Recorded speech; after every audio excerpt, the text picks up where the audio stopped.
জয় মা।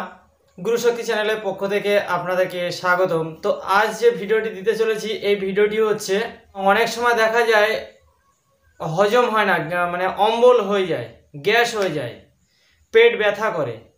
তো সেই সময় আপনারা কি করবেন, আমি যে আজকে মন্ত্রটি দেবো এই মন্ত্রটি আপনারা 3বার মন্ত্র বলবেন, 5টি ফু দেবেন লবণের উপর। তো লবণ কিভাবে নেবেন, এই 3 আঙুলে করে লবণ নেবেন। নেওয়ার পর একবার মন্ত্র বলবেন, ফু দেবেন, একবার মন্ত্র বলবেন, ফু দেবেন, একবার মানে 3বার মন্ত্র বলবেন, 5টি ফু দেবেন। দেওয়ার পর খেয়ে নেবেন। আর একটু জল নিয়ে 2 ঢোক জল খাবেন, 2 ঢোক থেকে 3 ঢোক জল খাবেন। খাওয়ার পর দেখবেন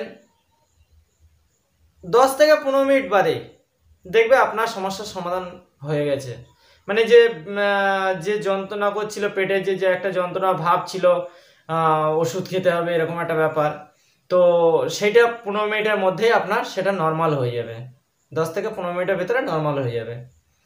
তো চলুন বেশি কথা না বলে মন্ত্রতে আসি। মন্ত্রটি হচ্ছে: শাক খেলাম মাছ খেলাম ভরি ভরি দন্ত, শ্রী রাম লক্ষ্মণ সীতা দেবীর আজ্ঞে, অমুকের পেটের বদময়লা পুড়ে ভস্ম হয়ে যাগ্গে, দোহাই শ্রী রাম লক্ষ্মণ সীতা। তো ভিডিওটি যদি আপনাদের ভালো লেগে থাকে তাহলে লাইক করবেন, শেয়ার করবেন এবং সাবস্ক্রাইব করবেন। তো ভালো থাকবেন, সুস্থ থাকবেন।